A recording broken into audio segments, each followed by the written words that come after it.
الله الله الله، شايف الجيلي يا واد يا سعيد اللي بتعمله الخواجايه؟ اولا اسمه جيلي مش جيلي. جيلي مش مشكله، المهم طعمه حلو حلاوه. همك على بطنك يا اخويا، انا بحبه قوي. طب سيب حته. ما هو قدامك اهو يا سعيد، لغط. انا لابسه من بدري علشان نسافر نشوف امنا.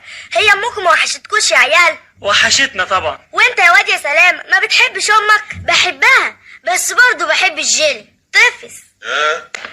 لبستوا يا ولاد؟ ايوه يا بابا. هنروح لامي يا بابا؟ لا انا مش فاضي جمعاتي، بس هوديكوا جنينة الحيوانات، ايه رأيكم؟ يا ريت ازاي؟ انا عايزه اشوف امي. هي امك حطير؟ نروح النهارده جنينة الحيوانات ونروح لها اي جمعة تانية. وانت يا سعيد؟ بس نركب الترمايه يا بابا. يا ولد التاكسي احسن. الترمايه يا بابا. خلاص ترماي. انت رايحه فين؟ يعني شايفني رايحة فين؟ خشة للعمدة. قاعد في مجلس رجال ما يقعد.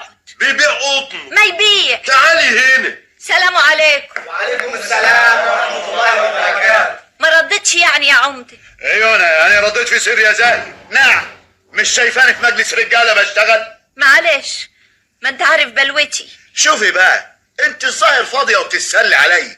انا عملت اللي عليا وزياده وبعت له علشان يجي بالعيال، ما جاش، وانا دلوقتي قاعد في مشكله، مصلحه خاصه بيا، وانت مش مدياني فرصه اروح منك فين؟ ايه الكلام الناشف ده يا عمدة؟ هو كلامي كده؟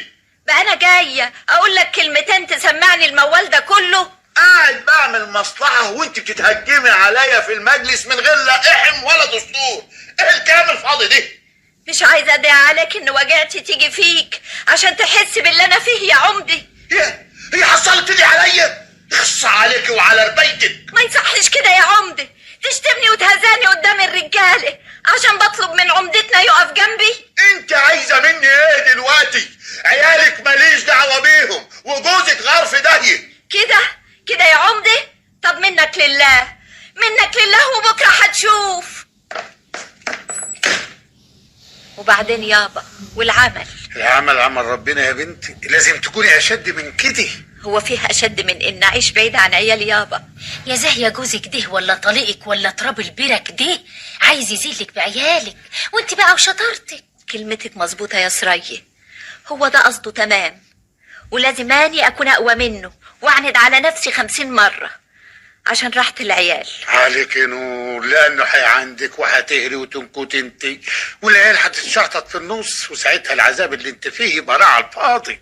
عندك حق يابا. ولازمته ايه بقى الدمعة اللي على خدك دي؟